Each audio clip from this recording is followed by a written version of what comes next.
(1982's third entry of the Halloween franchise, directed by Tommy Lee Wallace, a first and only in the series, not involving Michael Myers, instead telling a totally different Halloween anthology plot that would jumpstart a new scare every year. Each year, let's come out with a new movie on the subject of Halloween, All Hallows Eve, and all that goes with it, Halloween 3, based on the concept that Deborah had been promoting, which was basically witchcraft meets the computer age. Sadly, it was a major flop for obvious reasons, derailing from its original intent.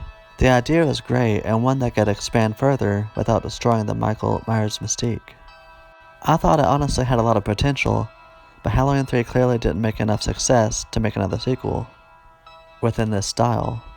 But it was clearly ahead of its time. If it came out today, people would have been more understanding of it and open-minded to the idea.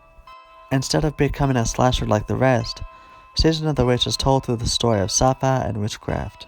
There's plenty of scares that take place in this story of human cyborgs who run a corporation known as Silver Shamrock, who intend on using a commercial and masks sold around the world to murder kids in horrifying ways.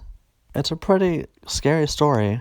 This time of year, anything can happen, and that's why I think the anthology route is such a great idea. And what made this one so entertaining is because it is different. Sure, the story could have been structured better, but still I think makes for a fun, unique, and eerie experience. But unfortunately, it will be the first and last of its kind in a Halloween film. With Michael Myers being the meal ticket, he'll keep coming back. At the time of its release, fans and critics alike have bashed the film for not being on board to its new approach, calling it boring, bland, and cheap. But I thought it was a very interesting and fresh way of going about the story, taking advantage of what this holiday brings this time of year: candy, scares, and money, making for a very profitable idea, but sadly wasn't. But like I mentioned before, how anthologies are so common today with American Horror Story and countless other TV shows, Season of the Witch would have fit right in. You also had a pretty talented cast with Tom Atkins and Stacey Nelkin, also featuring some really great practical effects and score. As the saying goes, third time's a charm, but to some wasn't the case when it comes to Season of the Witch, but to many over the years has become a cult classic.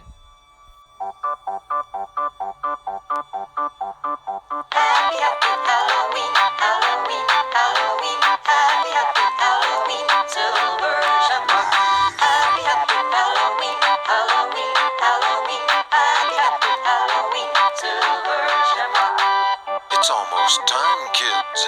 The clock is ticking. Be in front of your TV sets for the horror-thon.